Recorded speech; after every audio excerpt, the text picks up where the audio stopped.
Okay, so obviously turnover is something problem last night, but you got a chance to practice today. Yeah, and watch film. Uh, and what you see, and we talked about a little bit after the game, Katie, is that we have guys that sometimes are trying to make a play that may not be there, but the execution, the spacing, and just last couple of games, like Houston and Memphis especially, they've been very physical with us, into us, and they're both good defensive teams. You look at their numbers, so we have to do a better job of setting ourselves up, setting screens to get open, and when we're lazier in our setup and we don't set screens, you allow Tony Allen, who's a very good defensive player, just to blow it up. And he blew, second half, he basically took Rudy out of the game. So, I have to help these guys out with that. But, we did some drill work today, and just on creating leads to get open, setting screens to get your teammate open. And then if I set a good screen, I'll be the man that winds up being wide open because now they have to help on that. So, trusting each other, trusting the offense, then also all the little things, that creating proper work habits of how to get yourself open, how to get a teammate open. You guys do such a good job of executing plays out of timeouts. What can you do during the course of a game? You know More timeouts. I only have so many. Timeout. But what's the difference? Well, the difference is, we come out of a timeout and we're all out there after the timeout. I've drawn up the play, I've gone through the timing, the execution, the reads.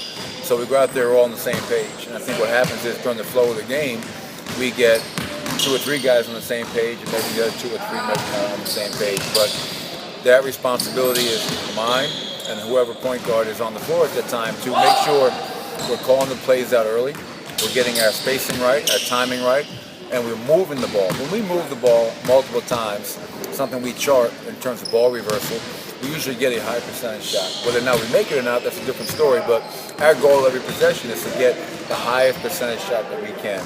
So that comes with execution, but also being organized and making sure all 5 guys on the floor know the call and know our timing and our spacing within that call. Do you think that teams are looking at your guys' game film and seeing the turnovers and where they're coming from and saying, okay, if we go in there and we're extremely physical, especially with the guards, we'll be able to turn them over?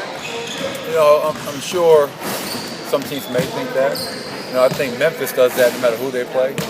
I think Houston does that no matter who they play.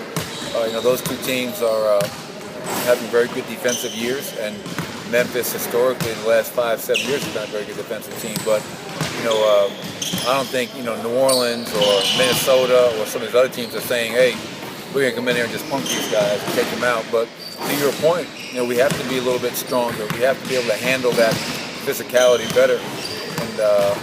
And today was finally nice to get in and practice. We haven't had practice time, it seems like, in so long. So very good practice. The guys competed, went hard, and hopefully will transfer to a better product on the floor tomorrow night. Coach, of course, Toronto can score even without DeRozan defensively. How do you feel about approaching and tackling them? Yeah, they have Kyle Lowry, all-star caliber point guard. Lou Williams wins Eastern Conference Player of the Week, coming off the bench. Just can score in numbers. Terrence Ross, Grievous, Patrick stretching the floor. So they have, DeMar obviously is an all-star player, but they still have a lot of depth and talent on that team. They lost a tough game in overtime last night at LA, but it's going to be a great challenge for us, especially for our guards. Last night Memphis was a high dosage of post-ups, Zach and Marc Gasol. Tomorrow it's not going to be hardly any post-ups. It's going to be all pick and rolls and isolation plays. So we have to have great communication and pick and rolls. We have to get into their guards. I thought we did a better job of that last night with Mike Conley, of being into them, making them feel us as well. And we just got to contain Lou Williams off the bench because he can come in and change the game in a hurry. How's DeMarcus feeling today? He's feeling better. Obviously he wasn't here today. He's still running a couple of more tests to see where he's at. Optimistic he'll be back with us tomorrow. Chance to play tomorrow night, but they're just trying to make sure that he's cleared to play, and then hopefully he'll be back in the shoot-around tomorrow. Coach, you